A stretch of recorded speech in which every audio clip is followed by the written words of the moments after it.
Okay, so in this module, we're going to talk a little bit about your mindset and shifting from business operator mode to business owner mode. So let's dive into it. So breaking free from the doer mindset. So most of you joining this program currently identify as business operators, the doers who handle everything in the business. My job is to help you transition into the business owner mindset, the builder who creates systems, builds teams, and scales the business beyond themselves. So this shift is especially crucial if you came from an employee background where you were highly skilled at delivering a service, but you decided to start your own business in pursuit of more money, more time freedom, more location freedom, and so on. It happens so often that I see people starting in business and they're highly skilled at something, whether that's hairdressing or digital marketing, or maybe they're a plumber or an electrician or a cabinet maker, and they eventually come to a stage where they see how much money their boss is making and they want to go out on their own and start their own business. But the reality is that while they're highly skilled at providing the service, maybe cabinet making or whatever it is, or cutting hair, they don't have the education of business building. They don't know how to build businesses. They don't know how to put systems in place. They don't know how to build teams. That's what I'm going to show you throughout the course of this program. So one of the key mindset shifts that you must adopt is who, not how. So instead of constantly asking, how can I do this, or how can I solve this problem, or how can I carry out this task, train yourself to ask yourself the question, who can do this for me?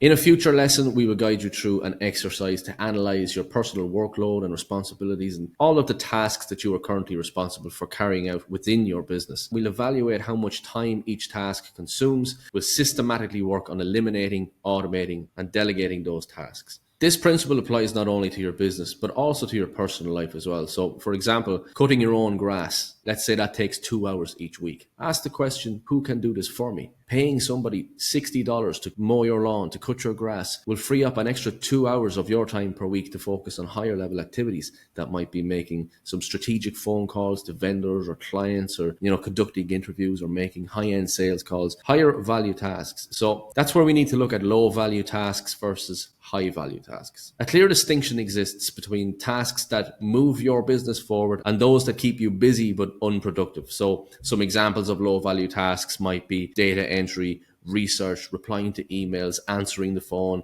filing receipts, general bookkeeping tasks, general admin tasks, managing social media, creating content, and so on. Some examples of high value tasks might be hiring and developing key staff members within your business, reviewing company performance, so reviewing KPIs on a weekly basis, reviewing your cash flow statements on a weekly basis, making strategic decisions, building partnerships, expanding revenue streams, and so on. In a later module, we will dive deeper into building a team and hiring an assistant, and more specifically, something we call an EVA, an executive virtual assistant, who can monitor all departments of your business, monitor all of the KPIs and the systems that you have in place, and present you with a weekly report so that you can easily see with a quick glance in less than 5 minutes, what is the financial performance of the business, how well is each department and each team member performing. So by building a team and hiring an assistant, they will be able to take over a lot of the low value tasks that must be done, but they do not require your personal involvement. Your focus must shift towards high value activities. So interviewing high level staff, for example. So while it may be your job to interview the high level staff, like managers, for example, or your general manager, your CEO, your CFO, your COO, you can then let the management level staff hire for the lower value hires. So you might have technicians or sales reps, whatever that might be. Let the head of each department take care of that when you get to that stage. And guys, if some of the stuff I'm talking about in this video is completely foreign to you and you feel like my business is nowhere even near this stage and none of this applies to me right now, take it all in regardless, because it does apply to you and it will apply to you over the coming months. So another example of high level activities is meeting with executives. So you'll have regular meetings and reviews with your CEO, your general manager, your CFO to analyze business performance. Right now, you might not have any of those staff in place. So we'll focus on building it up to a certain stage where maybe you have a weekly review with your bookkeeper to review the financial performance. You have a weekly review with your sales rep or your head of sales, a weekly or a monthly review with whoever's in charge of looking after your marketing and your advertising and stuff like that. So depending on your business, every business is different in its framework, the systems that you use, the processes that you build out, the team that you build. It's going to be completely different for everybody inside of this program. Okay. And then lastly, another example of high level activities would be strategizing for growth, profitability, and company culture. So right now, like I said, this approach might seem foreign. especially if you are a one-person operation or you run a very small business with less than 5 staff. But if you want true business growth and you want to be able to build a business that can run, go, and thrive independently of you, a business that is owner independent and provides you with a salary and others with a job, you must evolve beyond the doer mentality. So what is the real cost of doing everything yourself? Well, number one is burnout. And this is quite self-explanatory. Doing everything yourself is not sustainable. Okay. We only have a limited amount of time and energy in any given day. It's the business owner themselves who are the biggest bottleneck within the business. Growth limitations. So a business that depends too much on one person has a glass ceiling on its own growth. So like we said, your time and energy are finite. When you remove yourself from the day-to-day operations and leverage other people's time and other people's skills, your business can grow exponentially. And we've seen it time and time again. I've seen guys come into the program who are turning over $250,000 and they can scale that up to a point where they're doing 2.5, 3 million in a very short period of time. I've seen other examples where clients come in and they might be turning over 5, 6 million and they can scale that up closer to 15 million plus. Again, in a very short period of time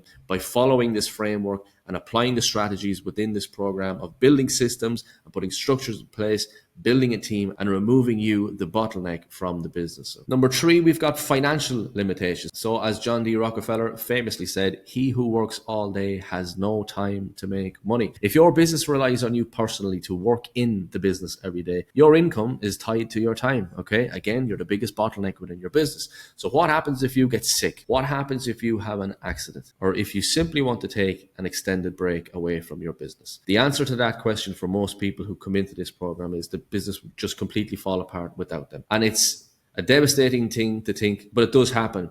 You may get sick, you may have an accident. And if your business is heavily dependent on you and it falls apart, and that's your main income source to provide for your family and your lifestyle, and you lose that, it's not going to be a good outcome. Okay. So the whole goal is here to secure that asset that it can run without you and also give you the tools and the information so you can go on and build other legs to the table, as I like to call it. You can build other companies and you can apply the same strategies that you learn throughout this program. When your business can run without you, you have a steady income. So your owner's salary, regardless of whether you work or not, regardless of whether you are there or not. You have a well-structured business with great systems in place. You have the ability to replicate the process. So like I said, you may move on to start other businesses or even acquire other businesses that also operate without you, which is something that I myself do. By doing this, it creates, like I said, multiple legs to the table or multiple income streams and financial security. Okay. Number 4, we've got sale value. So a business that depends on its owner is unattractive to buyers. It's not sellable. If you are the business and it cannot run without you,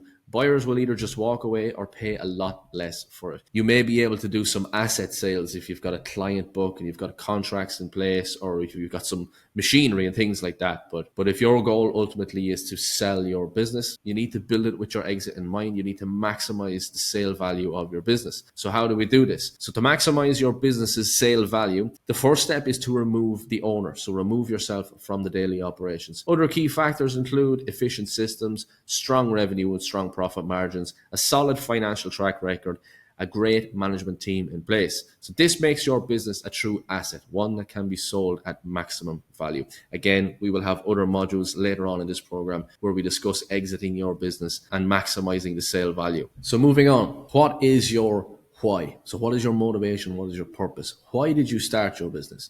Was it to gain financial freedom? Was it because of a passion for the work that you do or the industry that you're in?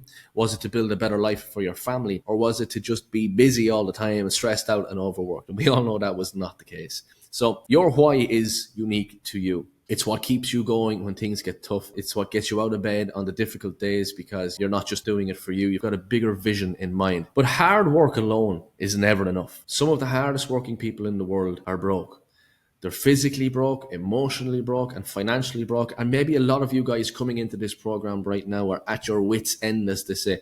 You feel physically broke, you feel emotionally broke, you feel financially broke, you're struggling with your business. It's completely taken over your life, and you've joined this program in an effort to help you solve that problem, to help you build a better business, to get you more free time so that you can enjoy a better quality of life, have more financial time and location flexibility. While some of the hardest working people in the world are broke, on the other side of that, some of the wealthiest people that I know for sure have the most amount of free time because they understand and they apply the principles that we are going to show you in this program. They prioritize focusing on high value tasks. They delegate low value work. They build systems and they build teams and they build companies that can run independently of them. So moving on, your self-image determines your success. Okay, so I just want to touch on that in this video. Your self-image or your identity plays a huge role in the part that you play in life. It plays a huge role in your success, in what you tolerate, in what you get in life, the people that you attract, the type of money that you earn, the type of contracts that you land, the type of customers that you attract, the type of staff that you attract. It all boils down to your self-image. So if Tony, who is a plumber, sees himself as just a guy on the tools and he has the Snickers tool belt and the hard hat on and he drives the transit van, he's going to struggle to scale his business if he stays in that mindset, because that's how he sees himself. He wakes up in the morning, he puts on the tool belt, he gets into the van and he goes out and he gets on the tools and he does the work. And then as a side to that, he's answering the phone from customers. He's trying to organize invoices at 7, 8, 9 p.m. at night after doing a long day's work, not giving it the full attention. So his focus, his priorities are off. If his goal is to build a bigger business and a better business and a business that is sellable and that can run without him. Before your business ever changes, you need to change. You need to change your self-identity, your self-image. Okay, so your identity must shift from a worker's mindset to a builder. And by a builder, I don't mean like a construction worker. I mean a builder of teams, a builder of systems, a builder of assets and entities. Busy is not the goal. Okay, you came into this program because you're busy. Okay, so the goal here is to get you your time back, and I'm going to show you how. Most people are busy, but they are ineffective, aka a busy fool. So instead of acting more, you need to think more. So many people go about their day and they're just in a reactive state. The phone rings, they answer it. The phone dings, they pick it up and see, is it an email, is it social media, whatever it is. Something happens and they run to put out a fire over here. Something happens here, they have to run over there to put out that fire. They're completely in a reactive state all day. Now, how you do one thing is how you do everything. If you're the type of person who's going to cut corners with this program, maybe skip through some of the videos, not do some of the exercises, well, then you're probably the type of person who cuts corners with your business when it comes to providing a service. Maybe you cut corners with regards to, putting proper structures in place with regards to financial systems and CRMs and building the back end of your business. In that case, if that's how you are with how you run your business, you probably cut corners with different areas of your life, with your fitness and with your health. So keep in mind that how you do one thing is absolutely how you do everything. Make sure with this course to truly implement this framework. Complete each module fully. Apply each lesson to your business immediately. One quality that I see in successful entrepreneurs and successful business owners is they have a quality of urgency. Okay? So they make decisions quickly. They execute. And execution is everything. So use the resources that we provide you with within this program when you need them and as much as you need them. And let's quickly touch on Parkinson's law and efficiency. So work will expand to fill the time available for completion. So tight deadlines force execution. Apply this principle to this course and to your business. Act quickly and implement fast. Make quick decisions. Don't procrastinate. Done is the new perfect, okay? Get it done. Jump out of the plane and figure out how to fly on the way down, as they say, okay? And going back to Parkinson's law, if you say, right, it's going to take me 18 months to systemize my business and build a team to a point where I'm not responsible for any day-to-day operations. Whereas somebody else starting at the same time as you might say, I'm giving myself 90 days. I'm giving myself 90 days to fully systemize my business and put structure in place and start building a team to a point where I can free up at least 30 hours of my week. And that's the whole principle behind Parkinson's law. Work expands to fill the time that you make available for its completion. So I do urge you to act fast, have a sense of urgency, attack this full steam ahead. Your future self will absolutely thank you for the work that you put in today. And the beauty of this, guys, is that a lot of this work you only really have to do with the once. And once you get your business to a stage where you have structure and systems in place, and you're able to see your team running your business. Your marketing is automated, so you're attracting new customers. You've got a sales team in place that converts new leads into paying customers without your involvement. That's a beautiful thing to see happen, to see new revenue come in without you having to take phone calls, to see new customers receiving the value that they have paid you for, whether it's a service or a product, to see them leaving reviews on your Google profile and specifically calling out some of the staff members that maybe they dealt with and praising them without you having any involvement, to see the taxes getting filed, the payroll being looked after, invoices looked after, receipts looked after, emails responded to, phone calls answered without your involvement, to see the company running and growing and scaling, increasing revenue, increasing profit margins, and paying you a salary just because you own the business without having to get involved in any of the day-to-day. That is absolutely a beautiful feeling, but it all starts with your mindset and how you view yourself. Your attitude is everything. If you're approaching this course with an attitude of, this is very complicated, I don't have time to do this, I'm not tech savvy, I can't afford to hire anybody, nobody's going to do it as good as me, it's not going to work out. You have to keep an open, positive attitude going forward when applying all of this to your business, okay? It's a big undertaking, this is a big task, but you only have to do it the once. You only have to acquire this information once, you only have to implement a lot of these things the once, okay? To make this program and this framework successful for your business, it's going to be 20% knowledge and 80% execution. The framework, the training modules, the strategy, the systems that you're going to learn, the exercises that you're going to do, the softwares that you're going to implement. You know, you could spend all day learning about these things, but 80% of success is execution, actually implementing the work. Again, going back to what I said about that sense of urgency, getting shit done. Execution requires discipline. So you must stick to the plan. You must follow the process. You must respect the systems. You must also accept imperfection. And we'll talk a little bit more about this in later modules on delegation. But a lot of people have a lot of negative association and resistance when it comes to delegating. And when you begin to delegate, others may complete tasks a little bit differently to you. They might have their own way of doing things. And that's okay,